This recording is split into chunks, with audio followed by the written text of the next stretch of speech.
Bonjour à tous, j'espère que vous allez bien. Je suis ravie de vous retrouver aujourd'hui pour une recette de lait d'avoine. Alors le lait d'avoine, c'est le lait végétal le moins cher.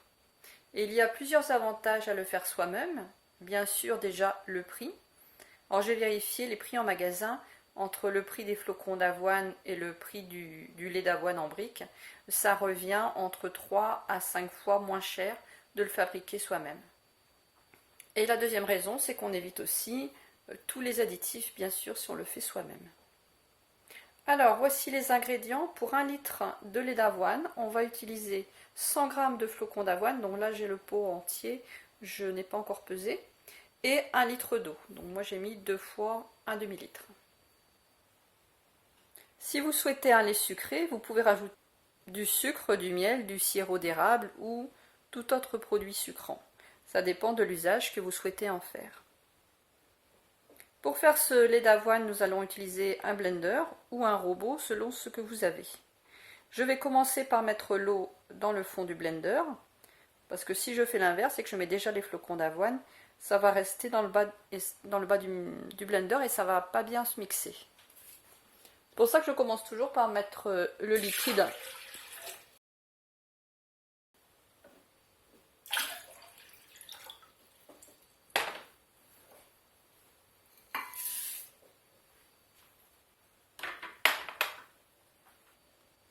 Pour éviter que le lait soit trop gluant, il y a 3 choses à savoir.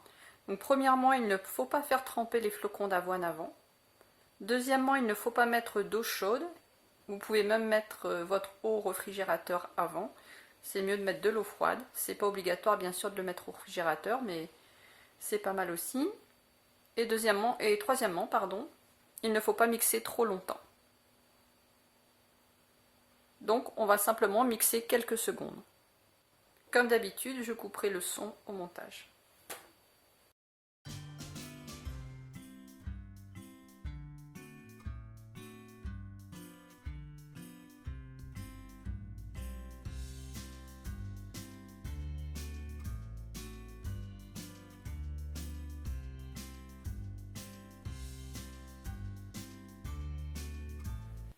Comme vous voyez, c'est vraiment très rapide.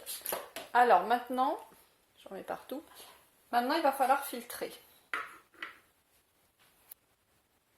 Alors, pour filtrer, il y a 3 solutions. Soit un linge propre que vous utilisez, soit un sac à lait, donc un sac spécial à lait.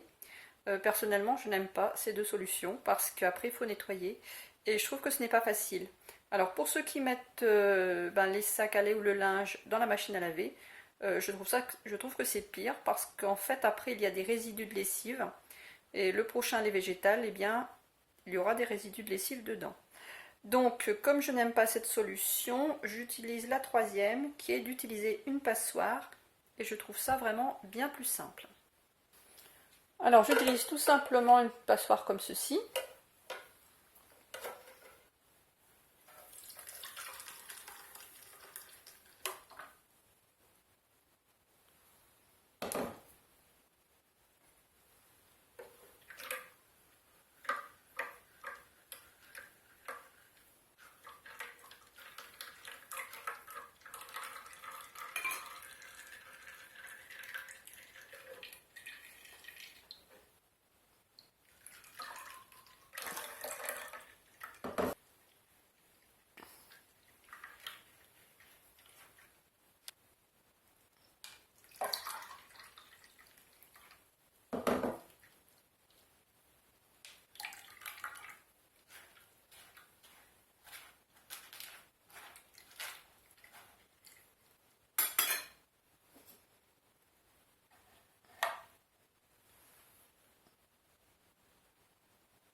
Donc vous voyez, c'est vraiment très très facile à faire.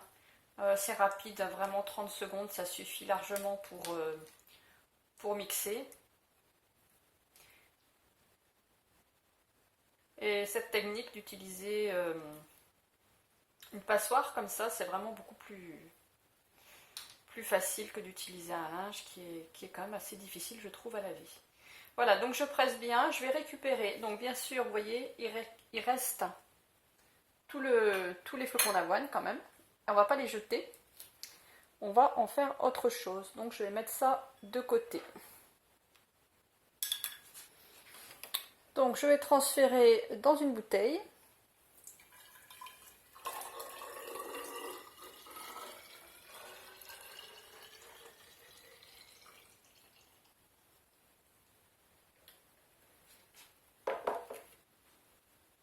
Donc vous mettez dans les récipients que vous avez. Si vous n'avez pas de bouteille, vous avez peut-être des bocaux en verre.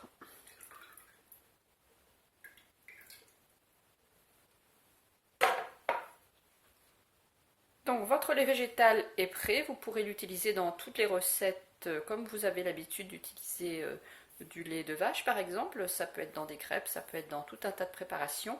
Vous pouvez, comme je vous l'ai dit en début de vidéo, vous pouvez le sucrer ou vous pouvez l'utiliser nature, vous pouvez l'utiliser voilà, dans des préparations sucrées ou dans des préparations salées. C'est facile, rapide, économique et ça se conserve 2-3 jours au réfrigérateur. Personnellement, je le fais quand j'ai besoin, donc je ne le fais jamais en avance. C'est tellement rapide que voilà, je trouve pas nécessaire de le faire en avance, mais on peut en tout cas le garder 2-3 jours au réfrigérateur si ça vous arrange de le faire un petit peu avant. Alors bien sûr, il nous reste tous les flocons d'avoine. Donc c'est ce qu'on appelle l'okara. Et on ne va pas jeter cela.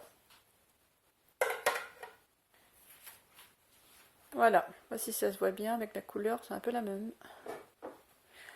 Alors, plusieurs possibilités pour utiliser ces résidus de flocons d'avoine. Vous pouvez les congeler si vous ne voulez pas les utiliser tout de suite. Ensuite, vous pourrez les utiliser par exemple dans un porridge pour le petit déjeuner. Il suffit de faire cuire et vous pouvez ajouter des fruits. On peut aussi en faire des pancakes. J'avais fait une vidéo sur les pancakes de flocons d'avoine que j'avais faite il y a quelques mois déjà. Alors évidemment, quand j'avais fait cette vidéo, les flocons d'avoine, c'était pas de l'okara, c'était pas du résidu. Hein. Mais on peut très bien faire les pancakes avec. Je mettrai la vidéo dans la description et je la mettrai aussi à suivre. Et puis, on peut en faire des cookies. Alors, la recette des cookies, je vais la filmer maintenant. Et je vais la mettre alors soit demain soir ou samedi matin, selon le temps que j'aurai pour faire le montage. Et donc voilà, vous aurez aussi une recette de cookies en plus. Pensez à vous abonner si ce n'est pas fait et à vérifier que vous avez bien coché toutes. Comme cela, vous serez informé dès que la vidéo des cookies sortira aussi. Je vous retrouve donc très rapidement avec la recette des cookies de flocons d'avoine. Je vous remercie d'avoir regardé la vidéo. Je vous souhaite une bonne journée à tous et je vous dis à bientôt.